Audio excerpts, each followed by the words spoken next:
I overheard my wife say she settled for me and I was her last resort. But then karma hit her hard and I walked away for good.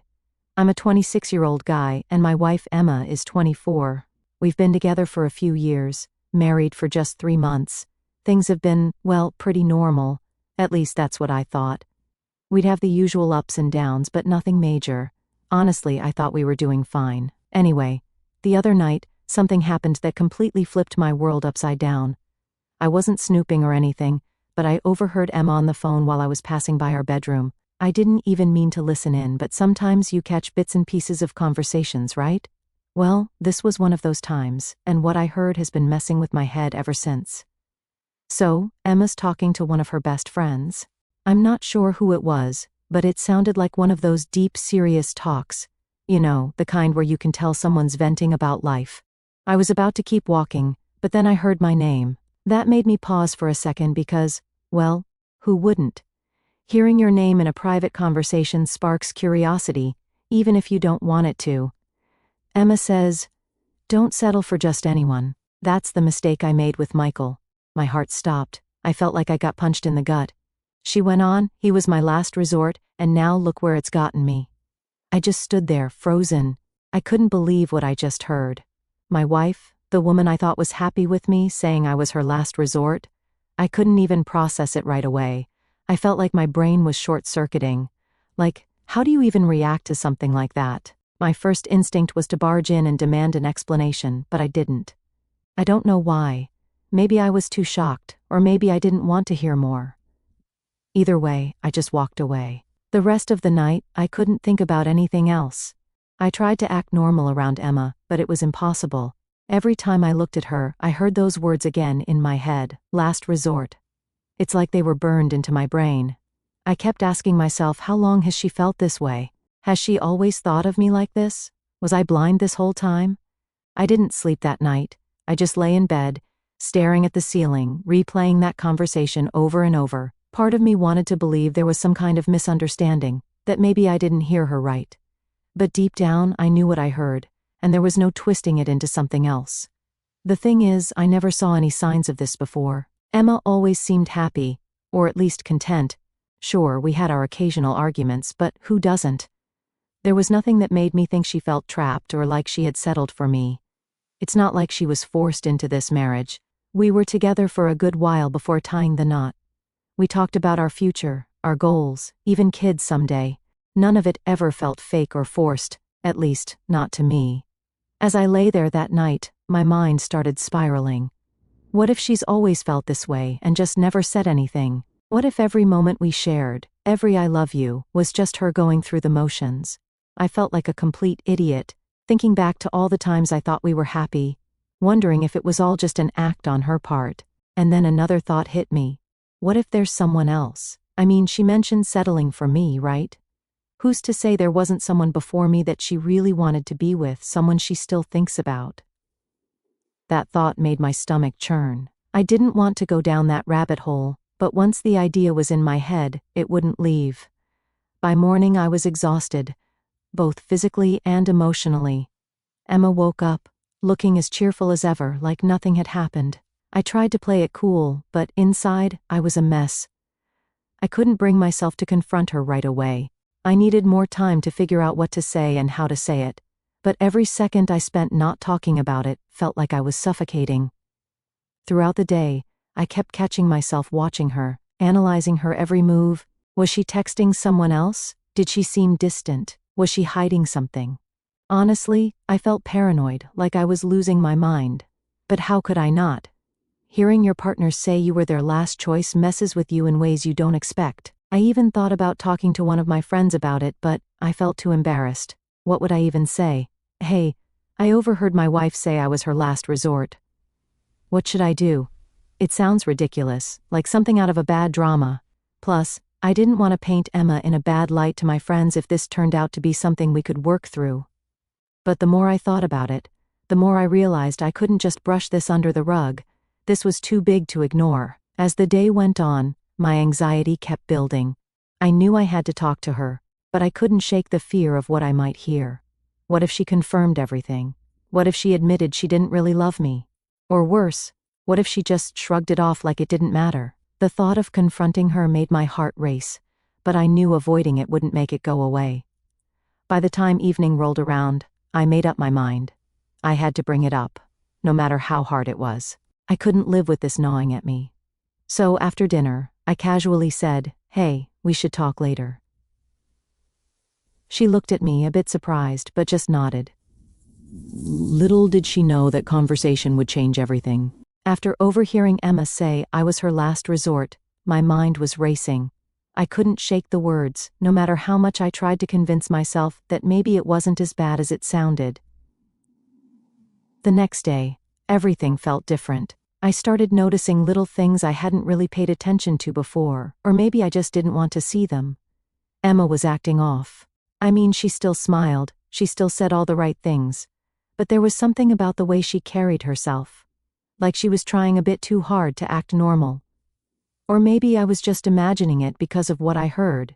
Either way, the tension was there, even if neither of us said anything about it. That morning, as we were having breakfast, I couldn't help but steal glances at her.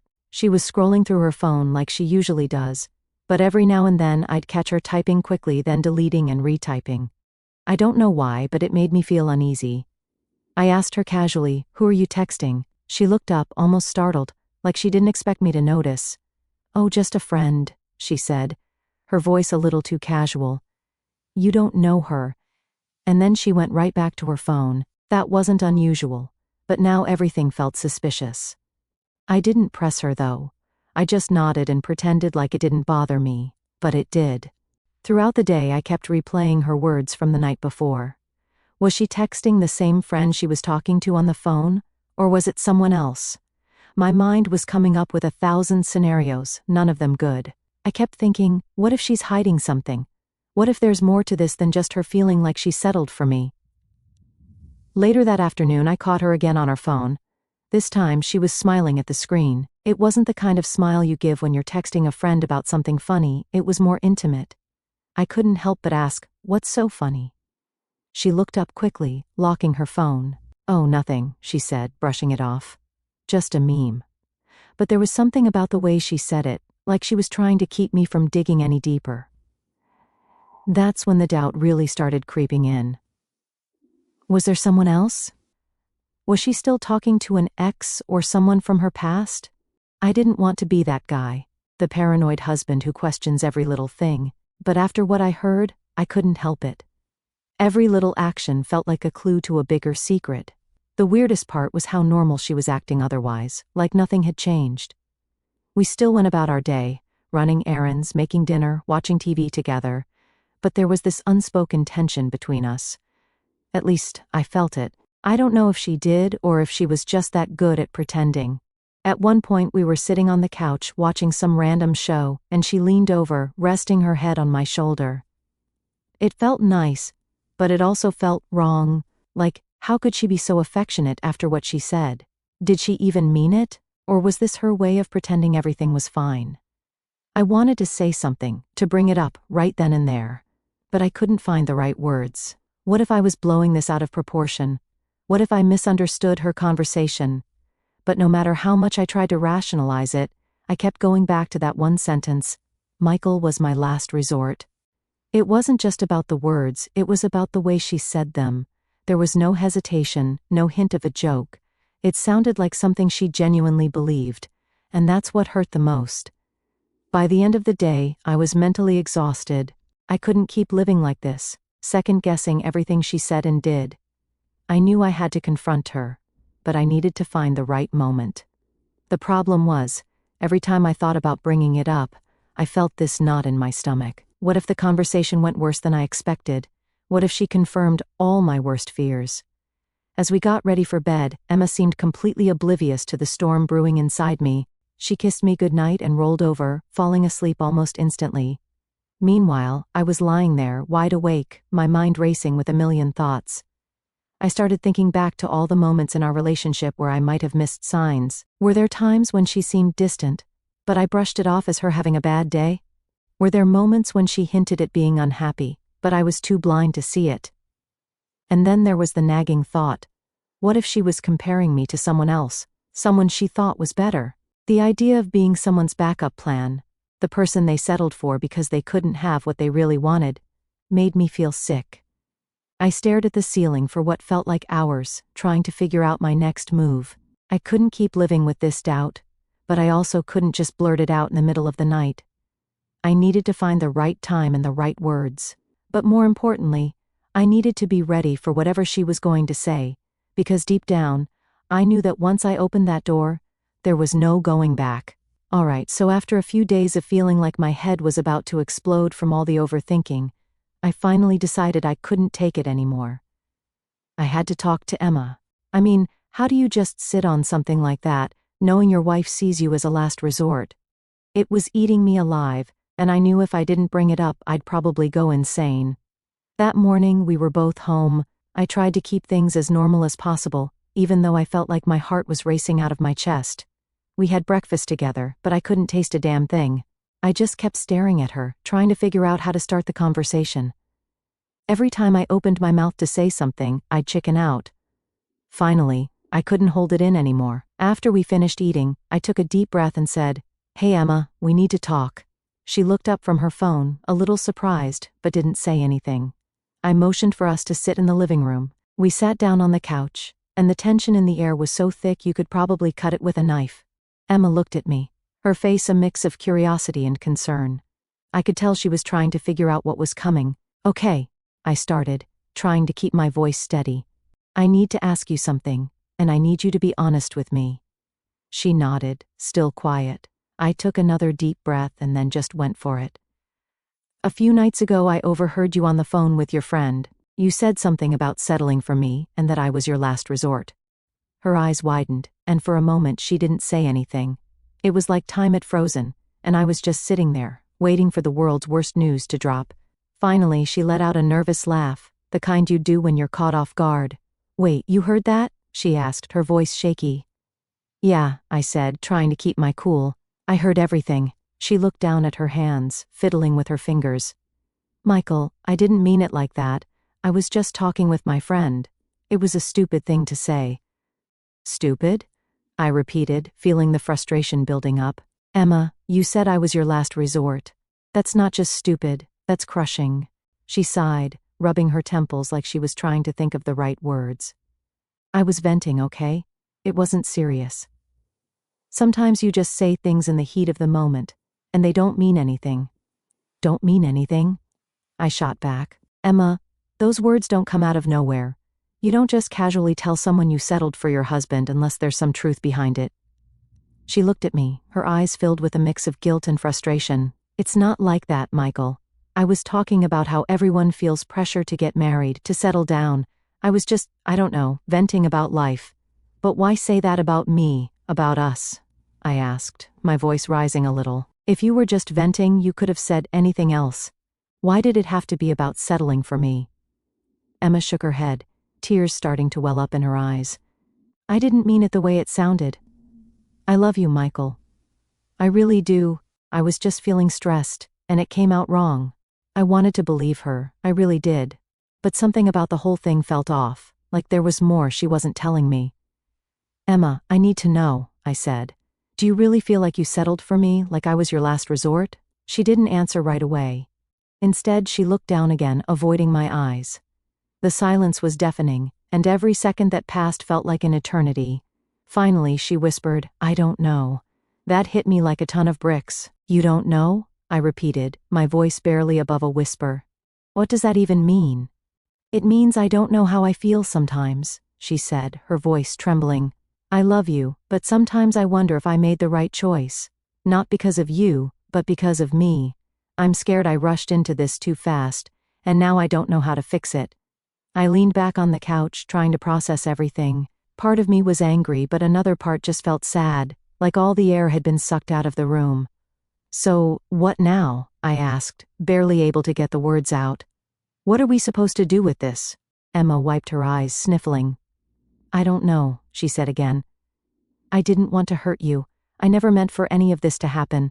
We sat there in silence for what felt like forever, neither of us knowing what to say or where to go from here. The only thing I knew for sure was that our marriage was now on shaky ground, and I didn't know if we could fix it. After the conversation with Emma, everything felt like it was hanging by a thread. It was awkward, tense, and honestly exhausting. We didn't talk much the rest of that day. It was like we both needed space but were too afraid to actually say it. Every little thing felt heavy, like we were walking on eggshells around each other.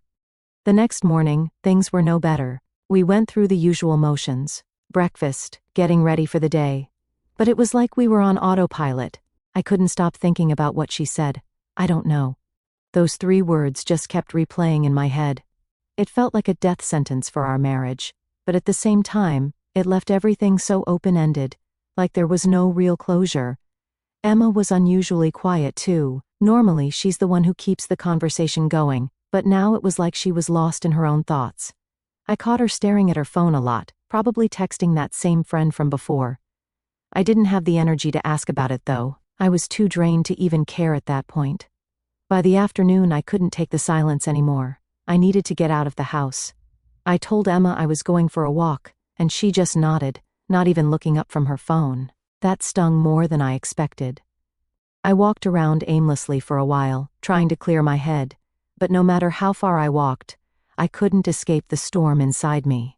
When I got back, Emma was in the same spot on the couch, still glued to her phone. I don't know why, but seeing her like that made something snap inside me. I blurted out, "We need to figure this out. We can't keep pretending everything's fine." She looked up, startled. "I know," she said quietly. "I just don't know where to start." "Start by being honest with me," I said, my voice more forceful than I intended. "Do you even want to be in this marriage? Because right now it feels like you're already checked out." She bit her lip, clearly struggling with what to say. "Michael, I don't want to hurt you, but I feel so confused. I thought getting married would make things clearer, but it's only made me realize how unsure I am." That was like another punch to the gut. "So what are you saying? You want out?" "I don't know," she repeated, and I felt like I was going in circles. "I just need time to figure out what I really want. Time. That's always the go-to, isn't it? But time wasn't what I needed. I needed answers. I needed to know if we had a future, or if I was just wasting my time holding on to something that was already dead." "Emma, time isn't going to fix this," I said, trying to keep my voice steady. "We're either in this together or we're not. Sitting around waiting isn't going to magically make things better." She looked away, her eyes filling with tears. "I don't know what you want me to say, Michael. I'm scared. I don't want to make the wrong decision." I sighed, running a hand through my hair. "And what about me? Do you think this is easy for me? I'm sitting here questioning everything about our relationship, wondering if you ever really loved me, or if I was just the guy you settled for because you didn't want to be alone." Her head snapped back to me. "That's not fair. I do love you, Michael. I'm scared I rushed into this." "Then why didn't you say something before we got married?" I asked, feeling the frustration boil over. "You to call it off if you weren't sure." "Because I thought I could make it work," she admitted. "I didn't want to disappoint you. I didn't want to be alone." There it was. The truth I had been dreading but half expected. She stayed with me out of fear, not love. And now we were both paying the price for it. We sat in silence for a long time after that, both of us lost in our own thoughts. I didn't know what to say anymore. What do you even say to someone who's basically told you they're not sure if they want to be with you? Eventually, Emma spoke up. "Maybe we need some space, just for a little while, to think things through." "Space?" I repeated, almost laughing at the irony. "We've been living in the same house, but we've already been worlds apart for days now. What difference would more space make?" She didn't have an answer for that, and honestly, neither did I. We were stuck in this weird limbo, and it was tearing us both apart. That night we slept in the same bed, but it felt like we were miles away from each other. I lay there, staring at the ceiling, wondering how we got to this point, wondering if there was any way to fix it, or if this was the beginning of the end. I couldn't shake the feeling that, no matter what we decided, things would never be the same again. After everything that had happened, I knew one thing for sure. I couldn't stay stuck in this limbo forever. Emma's indecision, her "I don't know about our marriage," was like a slow poison. It was eating away at me, and if I didn't do something soon, it was going to destroy me. I needed to take control of my own life, even if that meant walking away from the person I thought I'd spend forever with. The next morning, I woke up feeling more determined than I had in days. Emma was still asleep, curled up on her side of the bed, looking peaceful, like none of this was weighing on her as much as it was on me. Maybe it wasn't. Maybe she had already mentally checked out, and I was the one left holding on to something that wasn't there anymore. I got up quietly and went to the living room. Sitting there, I started thinking about what my life would look like without Emma. It was scary, sure, but the more I thought about it, the more I realized I'd been living in fear long enough. Fear of losing her, fear of being alone, fear of starting over. But maybe, just maybe, being alone was better than being someone's last resort. I spent the day gathering my thoughts, figuring out what I wanted to say to her. I wasn't going to let this drag on any longer. It was time for us to have a real conversation, one that wasn't filled with half-truths and I don't knows. That evening, after dinner, I sat her down. "Emma, we need to talk," I said, trying to keep my voice calm but firm. She looked at me, her face serious. "Okay." I took a deep breath. "I've been doing a lot of thinking about us, about everything that's happened, and I can't keep living like this. I need to know if we're going to fix this or if it's time to move on." Emma looked down, fiddling with the edge of her sweater. "I've been thinking too," she said softly. "And I don't think I can give you the answer you're looking for." I nodded, expecting that response but still feeling the sting of it. "Then, I think it's best if we go our separate ways," I said, my voice shaking slightly.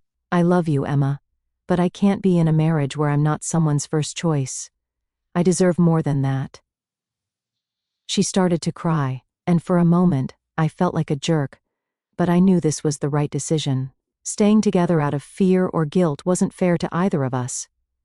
"I never wanted to hurt you," she whispered through her tears. "I know," I said, "and I don't want to hurt you either, but sometimes the best thing we can do is let go." We sat there in silence for a while, both of us trying to process what was happening.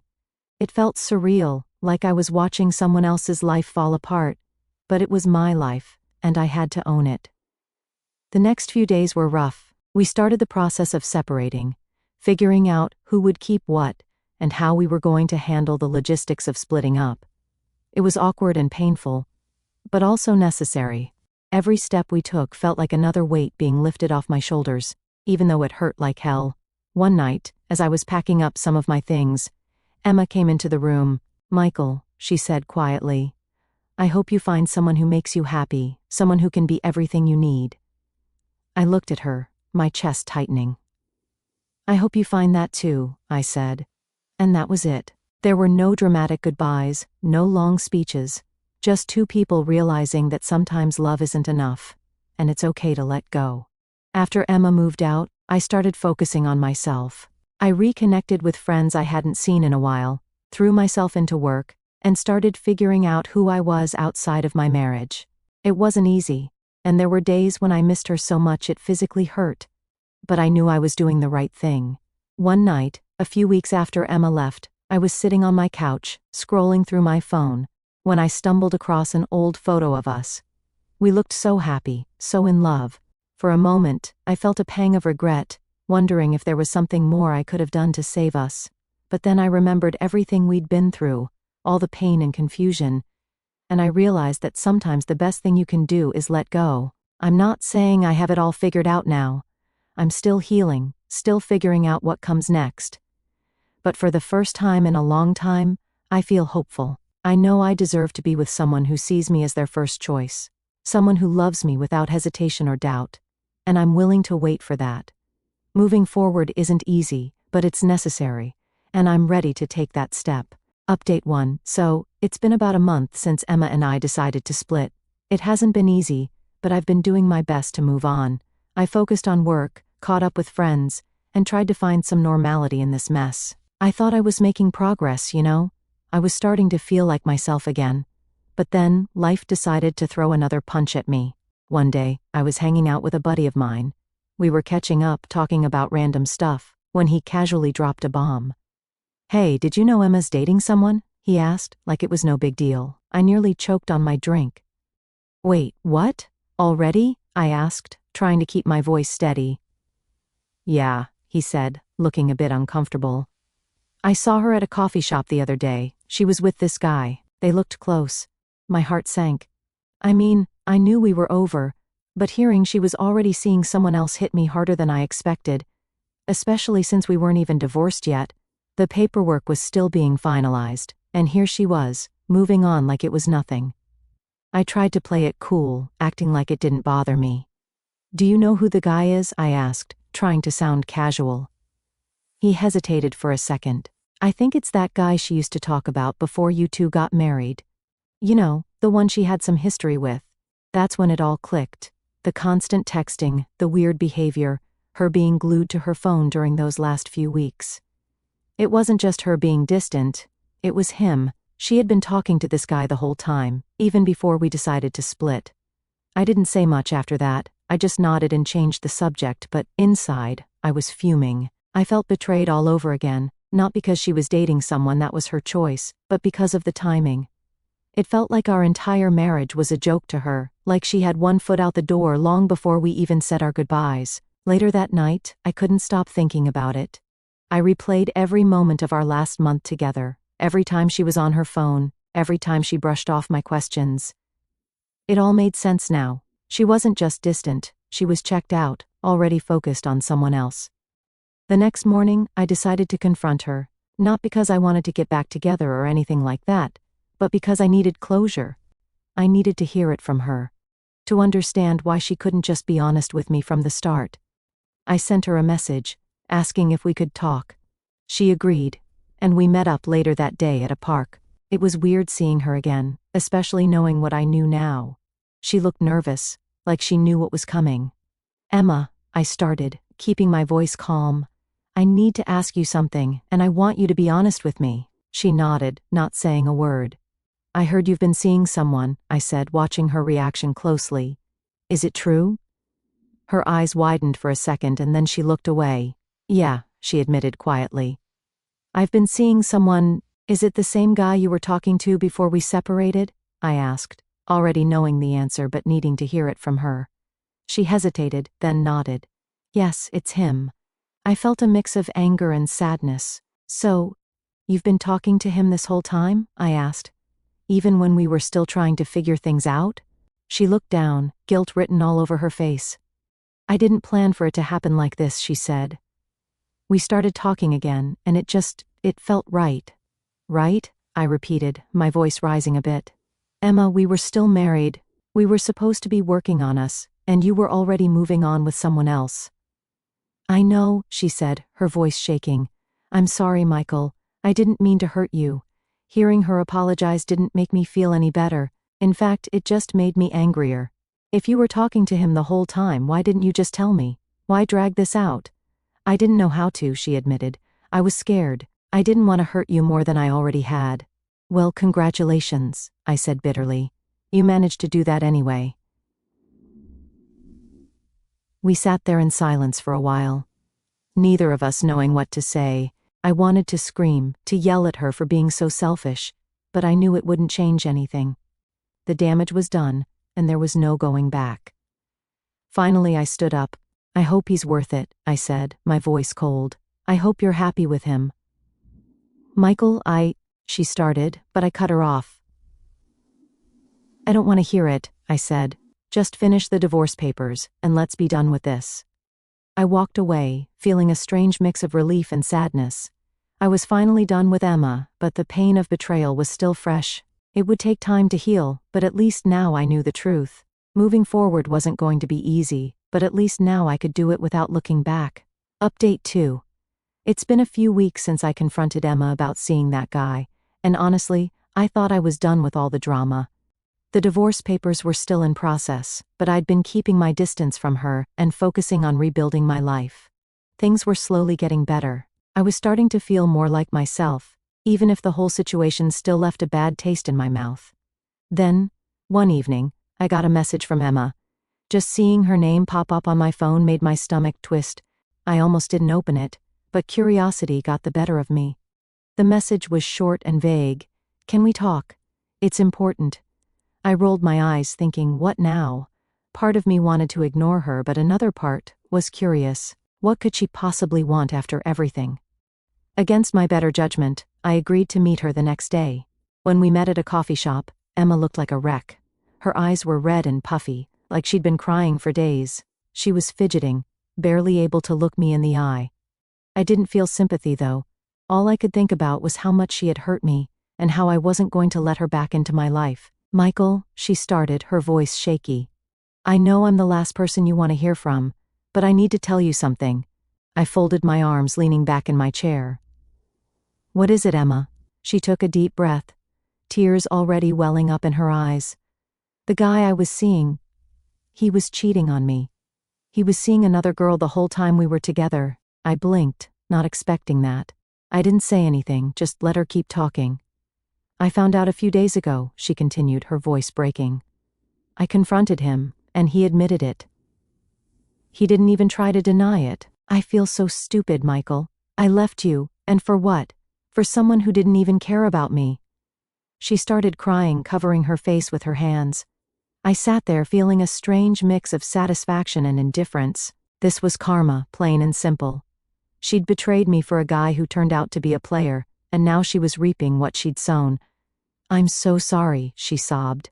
"I made such a huge mistake. I thought I wanted something else, but I see now how wrong I was. I don't expect you to forgive me, but I had to tell you." I waited a moment, letting her cry, then I said, "Emma, I appreciate you telling me the truth, but it doesn't change anything." She looked up, her eyes pleading. "Michael, I know I messed up. But can't we at least try to fix things? I still love you. I realize now that you were the best thing that ever happened to me." I shook my head. "Emma, you didn't love me. You loved the idea of not being alone. And when things got tough, you ran to someone else. I can't be with someone who only comes back when things don't work out with someone else." She reached across the table, trying to grab my hand, but I pulled away. "Please, Michael," she whispered. "Give me another chance. I'll do anything to make it right." I stood up, my voice firm. "Emma, it's too late. I've moved on, and you need to do the same. I deserve someone who chooses me first, not someone who settles or comes crawling back when things go wrong." Her face crumpled, and she started crying again. But I didn't feel sorry for her. This was her mess, not mine. "I'm sorry, Emma," I said, softer this time, "but we're done." I walked out of the coffee shop, leaving her there in tears. It felt like a weight had been lifted off my shoulders. For the first time in months, I felt free. Emma's betrayal had been a painful chapter in my life, but now it was finally closed. Karma had done its job, and I was ready to move forward for real.